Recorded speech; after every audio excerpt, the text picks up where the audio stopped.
ඉතිං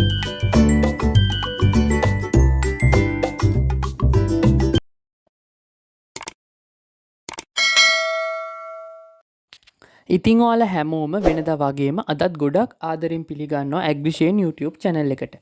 ඉතින් මේ වීඩියෝ එකේ මම ඔයගොල්ලන්ට අරගෙන ආවේ අපි කොහොමද උළු කැට 4ක් පාවිච්චි කරලා බොහොම පහසුවෙන් ගෙදරදීම අපේ වගාවට අවශ්‍ය කරන මල් පෝච්චියක් හදාගන්නේ කියලා.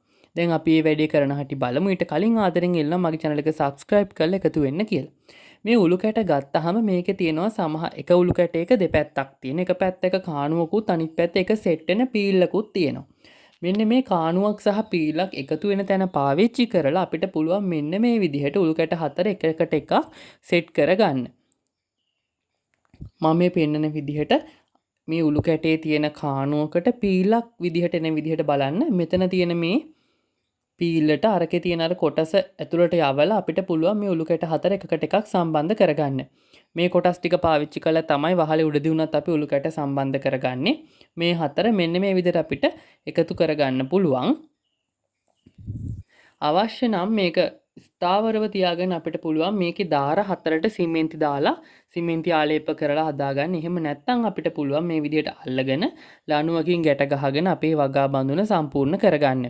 අපිට මේක දිගු කාලීන පාවිච්චිය සඳහා යොදා ගන්නව නම් සිමෙන්ති වලින් හදා ගන්න පුළුවන්. එහෙම නැත්නම් අපිට පුළුවන් මේ විදිහට ලණුවක් පාවිච්චි කරලා මේක ගැට ගහ ගන්න.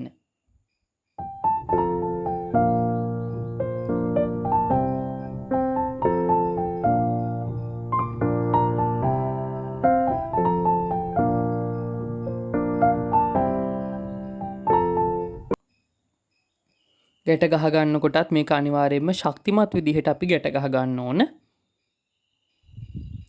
දැන් මේ තියෙන මේ විදිහට ගැට ගහලා අපි සම්පූර්ණ කරගත්ත අපේ වගා බඳුනේ එහෙම නැත්නම් පෝච්චිය දැන් අපි මේක අපේ පැලේ හිටව ගන්න සූදානම් කරගන්න ඕන නිසා මේකට පස් පුරව ගන්න ඕන.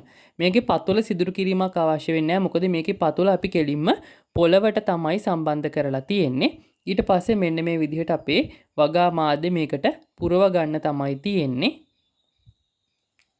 හැබැයි වගේම තමයි මේකට ලොකු පස් ප්‍රමාණයක් අපිට අවශ්‍ය වෙනවා. මේ විදිහට පස් පුරව ගත්තට පස්සේ මම මේකට එකතු කරනවා ගොම පොහොර.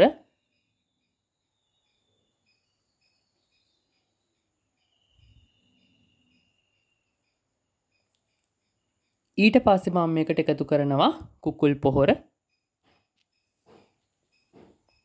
දැන් අපිට පුළුවන් මේ ටික හොඳින් අර යට තියෙන පස් මාධ්‍යත් එක්ක ගැටෙන විදිහට කලවම් කරලා මිශ්‍ර කරගන්න. මෙන්න මේ විදිහට අපේ පෝච්චිය හදාගත්තට පස්සේ දැන් අපිට මේකේ පැලයක් හිටවන්න තමයි තියෙන්නේ.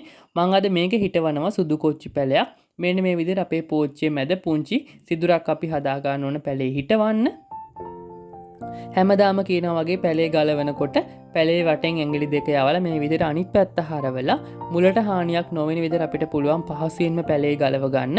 ඊට පස්සේ අපි අර හදාගත්ත සිදුර මේ විදිහට පැලේ අපිට පහසුවෙන්ම හිටව ගන්න පුළුවන්.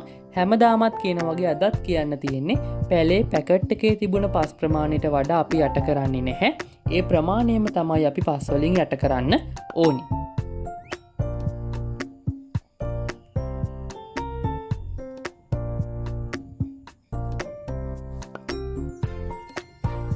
ඒ වගේම පැලේ හිටව ගත්තට පස්සේ අපි අනිවාර්යයෙන්ම මෙයාට වතුර දෙන්න ඕන. මුල් මණ්ඩලය හරියට පොළවත් එක්ක එකතු වෙනකන් අපි මෙයාට මේ විදිහට වතුර අනිවාර්යයෙන්ම ලබා දෙන්න ඕන.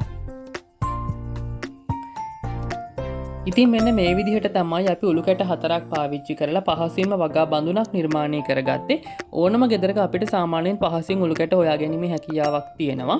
ඉතින් මේ වීඩියෝ ගැන ඔයා හිතන දේ අනිවාර්යයෙන්ම පල්ලෙහින් කමෙන්ට් එකක් දාන්න. මේ වගේ වැදගත් වීඩියෝස් දිගටම බලන්න මගේ channel එක subscribe කරලා දිගටම එකතු වෙලා ඉන්න කියලා ඔයගොල්ලෝගේ හැමෝගෙම බොහොම ආදරෙන් ඉල්ලා සිටිනවා. එහෙනම් මම අදට ගිහිල්ලා එන්නම්. ඔයගොල්ලෝ හැමෝටම සුබම සුබ දවසක්.